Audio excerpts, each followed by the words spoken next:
So hello everyone, first of all welcome है आप सभी का इस चैनल के ऊपर। अगर आप इस चैनल पे पहली बार आए हो तो चैनल को सब्सक्राइब ज़रूर कर लेना। और जीके के कुछ क्वेश्चंस 15 से 20 आज मैं आपके साथ इंट्रोड्यूस करने वाला हूं।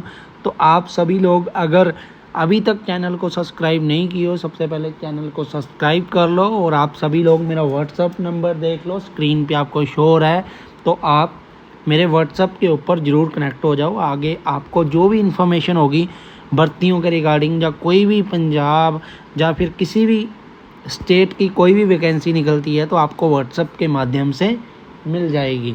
और आगे एग्ज़ाम का क्या रहेगा, कैसे रहेगा क्राइटेरिया, वो सारी चीज़ें आपको मेरे व्हाट्सअप के ऊपर देखने को मिल जाएंगी। बाकी सबसे पहले क्वेश्चन के ऊपर हम चलते हैं। सबसे पहला क्वेश्चन है, इसका आंसर तो चलो मैंने दिया हुआ है, ग्रीन किया हुआ है, तो आप देख लो। फिर भी पृथ्वी पर दिन और रात होते हैं, मतलब कहाँ हो, किसके कारण होते हैं? तो यहाँ पे देखो, दैनिक गति के कारण बिल्कुल सही आंसर है। वार्षिक गति के कारण तो होते नहीं है, ठीक है, सालों के 6 महीनों के बाद भी नहीं, तिमाही गति के साथ भी नहीं होते, दैनिक गति के साथ, मतलब दिन बदलते हैं तो पृथ्वी में दिन और रात होते हैं, ठीक है। इसका आंसर हो गया, आई थिंक आपको समझ आ गया होगा। दूसरे क्वेश्चन की तरफ बढ़ते हैं। मोस्ट इम्पोर्टेंट क्वेश्चन है दोस्तों, मोस्ट इम्पोर्टेंट क्वेश्चन है, सबसे बड़ा ग्रह कौन सा है? बृहस्पति, पृथ्वी, जुनेरस या फिर शुक्र, ठीक है। तो ये ऑलमोस्ट मुझे लगता है आपने पढ़ा होगा 8वीं 9वीं कक्षा में, तो इसका तो आंसर आपको पता ही होगा, फिर भी बता देता हूँ। बृहस्पति जो है वो सबसे बड़ा ग्रह है, हमारे जो भी हमारा ब्रह्मांड है उसमें से सबसे बड़ा ग्रह जो है वो है बृहस्पति, ठीक है। तो आगे चलते हैं तीसरे क्वेश्चन की तरफ। अभी इससे उल्टा क्वेश्चन पूछा है, ठीक है, सबसे छोटा ग्रह कौन सा है? तो आपको मैं 5 सेकंड का वक्त देता हूँ, आप कमेंट में भी लिख सकते हो कि सबसे छोटा ग्रह कौन सा है। सबसे छोटा जो ग्रह है वो है हमारा बुध, ठीक है। तो बुध जो है वो हमारा सबसे छोटा ग्रह है। ध्यान रखना, ये क्वेश्चंस 2 आ सकते हैं, आपको किसी भी एग्ज़ाम में आपको देखने को मिल सकते हैं, और ये जीके के क्वेश्चन है। आगे चलते हैं। कहता है, अमगुल्लास धारा किस महासागर में बनती है? जो अगुल-हांस धारा है वो किस महासागर में बनती है? प्रशांत महासागर में, हिंद महासागर में, आर्कटिक महासागर में, या फिर किसी और में? तो ये भी मोस्ट ऑफ इम्पोर्टेंट क्वेश्चन है, इसको भी आप देख सकते हो। हिंद महासागर में जो ये धारा है ये बनती है, अगुल-हांस जो धारा है वो बनती है हिंद महासागर में, ठीक है। तो जो भी आपके क्वेश्चन सही हो रहे हैं, या आपके कितने आंसर बन रहे हैं, 15 क्वेश्चंस में से आपने कितने राइट आंसर दिए हैं, एक बार कमेंट बॉक्स में ज़रूर बताना। 5वां क्वेश्चन है हमारा, पृथ्वी का सबसे भीतर वाला भाग कोड किसका बना होता है? राइट, पृथ्वी का सबसे भीतर वाला भाग कोड किसका बना होता है? ठीक है, तो यहाँ पे आंसर आप देख सकते हो, तांबा और जस्ता, निकल और तांबा, और सी है हमारा लोहा और जस्ता, और डी है हमारा लोहा और निकल। और यहाँ पे जो राइट आंसर है वो है लोहा और निकल, ठीक है। तो आपके कितने क्वेश्चन सही हो रहे हैं वो आप एक बार कमेंट बॉक्स में ज़रूर बताना। आगे चलते हैं। कहता है, मैंगनीज के उत्पादन में भारत का दूसरा स्थान है, प्रथम देश कौन सा है? ठीक है, जो मैंगनीज का उत्पादन था उसमें भारत का दूसरा स्थान है। तो सबसे पहला देश जो है वो कौन सा था? फ्रांस था, रूसी था, ठीक है, या कनाडा था, या संयुक्त राज्य अमेरिका था?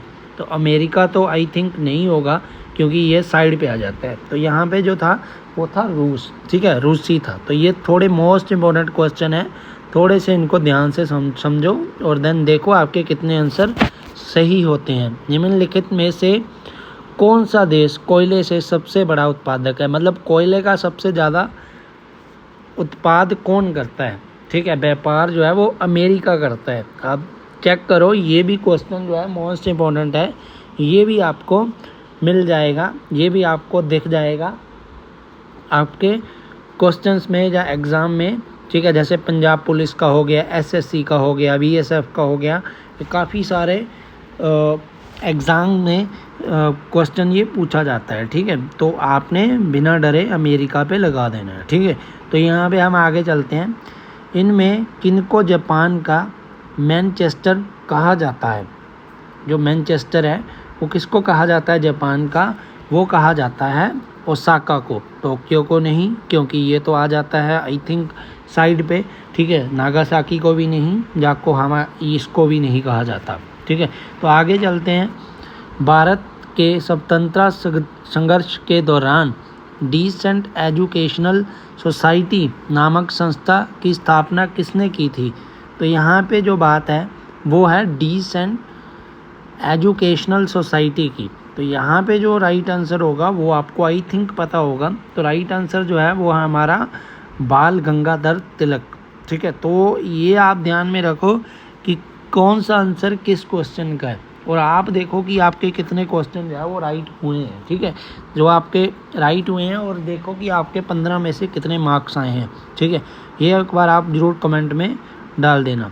और एक यहाँ पे जो हमारा 10th नंबर क्वेश्चन है वो है 1857 के गदर के समय भारत का गवर्नर जनरल कौन था? भाई मोस्ट इम्पोर्टेंट क्वेश्चन है ये क्वेश्चन, आप भूल कर भी इसको भूलना मत, इसको याद रखो। ये आपके क्वेश्चन पेपर में या फिर जो आपका पेपर होगा उसमें मोस्ट इम्पोर्टेंट ये आएगा ही आएगा क्वेश्चन। कहता है 1857 में गदर के समय, मतलब जब 1857 में गदर के समय भारत का गवर्नर जनरल कौन था? तो वो था लॉर्ड कैनिंग, ठीक है। नील अष्टमंग नहीं था, जॉन मथाई नहीं था, और कोई भी नहीं था, वो था लॉर्ड कैनिंग। और हम चलते हैं आगे अपने क्वेश्चन की तरफ। 11 नंबर हमारा क्वेश्चन है भारतीयों के लिए नारा किससे संबंधित है? मतलब किस संस्था ने दिया था? सॉरी फॉर दैट, यहाँ पे जो ये जो नारा है ये दिया था आर्य समाज ने दिया था, ठीक है। तो इसको भी आप थोड़ा सा ध्यान में रखो, ये वैसे इतना इम्पोर्टेंट तो नहीं है, ठीक है। यहाँ पे जो क्वेश्चन है विंध्याचल और संतपुड़ा पहाड़ियों के बीच से होकर बहने वाली नदी कौन सी है? ये भी मोस्ट इम्पोर्टेंट है। तो ये नर्मदा है, सिंधु नदी है, कोसी है या गोदावरी है? तो ये नर्मदा है, ठीक है। इसका जो राइट आंसर है वो है ए, ठीक है। नर्मदा जो नदी है वो जाती है विंध्याचल और सतपुड़ा की पहाड़ियों से।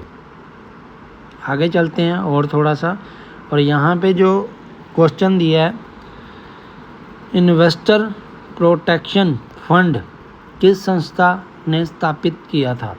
और ये जो मोस्ट इम्पोर्टेंट तो नहीं है लेकिन फिर भी मैं आपको इसका आंसर बता देता हूँ।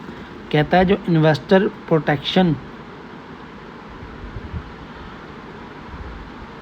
फंड था वो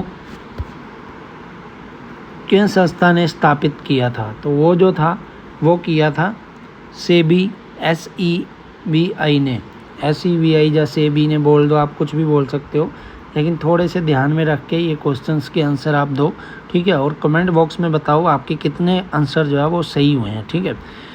यहाँ पे एक क्वेश्चन और है, सेकंड लास्ट क्वेश्चन है हमारा, ठीक है। कुंडापुर एवं करवार कक्ष वनस्पति स्थान कहाँ स्थित है? जो कुंडापुर और करवार कक्ष वनस्पति स्थान है वो कहाँ पे स्थित है? वो है हमारा कर्नाटक राज्य में, ठीक है। इसका जो आंसर है वो हो जाएगा बी, आंसर जो है वो सही हो जाएगा। लास्ट क्वेश्चन है, मोस्ट इम्पोर्टेंट क्वेश्चन है, थोड़ा सा ध्यान से समझिए इसको। कहता है भारत की प्रथम बहुउद्देशीय परियोजना किस नदी पर बनाई गई थी? जो भारत की प्रथम बहुउद्देशीय परियोजना थी वो किस नदी पे बनाई गई थी? मोस्ट इम्पोर्टेंट क्वेश्चन है। आप बताइए, आपको 5 सेकंड का समय देता हूँ, आप बताइए। और लास्ट में कमेंट में ये भी बताना कि आपके कितने जो आंसर है वो सही हुए थे। वो थी कावेरी नदी, गंडक नदी, दामोदर नदी पर या फिर जमुना नदी पर। तो इसका जो आंसर है वो हो जाएगा दामोदर नदी के ऊपर, ठीक है। तो ये थी आज की क्लास। आपके कितने आंसर सही हुए हैं एक बार कमेंट बॉक्स में ज़रूर बताओ, और ऐसी ही और जीके के क्वेश्चंस के लिए आप इस चैनल को सब्सक्राइब ज़रूर कर लो। और जितने भी लोग अभी किसी भी एग्ज़ाम की या एसएससी की या पंजाब पुलिस की तैयारी कर रहे हैं, वो आने वाले कुछ दिनों के अंदर इतनी तैयारी करो कि आपके बदन पे जो वर्दी है वो डलनी ही चाहिए। तो सब्सक्राइब कर लो चैनल को, और वीडियोस के लिए अगर कोई भी वीडियो अपलोड करूं तो उसकी नोटिफिकेशन आपके साथ सबसे पहले